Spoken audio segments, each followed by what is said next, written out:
গতকাল সন্ধ্যায় বাইরে একটা কাজ ছিল, তো সেই কাজ শেষ করে ভাবলাম কিছু খাওয়া যাক।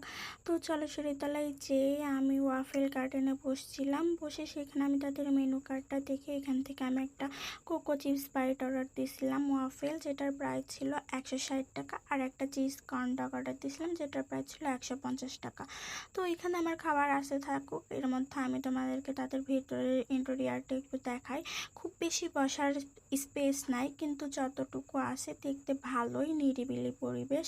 আর তাদের মেনু কার্ডটাও তোমাদেরকে এক ঝলক দেখাই দিই। এটা তাদের মেনু কার্ড। এখানে meat box, corn dog, waffle, বিভিন্ন রকমের আইসক্রিম, সাথে বিভিন্ন রকমের মোমো পাওয়া যায়, চাইলে তোমরা ট্রাই করতে পারো। এর মধ্যে এই যে আমার খাবারও চলে আসলো, এখন আমি হচ্ছে যে টেস্ট করব। তো এখান থেকে আমি কর্ন ডগ ট্রাই করতেছিলাম। কর্ন ডগ আমি হচ্ছে জাহমনে খাইছিলাম আর এইখানে খাচ্ছি। তো এইখানে হচ্ছে যে আমি একটা বাইট দেওয়ার পরে দেখলাম বেশ ভালো পরিমাণেই তারা চিজ দিছে। আমি তোমাদেরকে একটু ভেঙে দেখাই যে কি পরিমাণ তারা চিজ দিছে।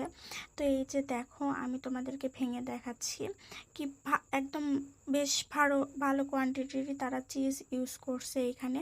এরপর আমি ওয়াফেল ট্রাই করতেছি। ভাই তোমাদেরকে একটা ভালো কথা বলি, আমি যারা খুব বেশি মিষ্টি পছন্দ করো না তারা যেন এটা খাইতে চায় না। আমি হচ্ছে যে খুব বেশি মিষ্টি লাইক করি না, কিন্তু আমি কখনো ওয়াফেল খাইছিলাম না, যেটা সত্যি কথা। ভাবলাম ট্রাই করি। খেয়ে আমি আর এক বাইট মানে কয়েকটা বাইট দেওয়ার পরে আমার মনে হচ্ছিল আমার টাকাটা পুরা লস। তো এইটার লোকেশনটা হচ্ছে লাভাম্বার মোড়, কেকারিসের পাশে একদম। চাইলে তোমরাও যে ট্রাই করতে পারো। আমি তো ট্রাই করলাম, আমি আর কখনো ওয়াফেল ট্রাই করব না। আমার পুরো 160 টাকা একদম জলে গেছে। আমি ভাই এত বেশি মিষ্টি খাইতে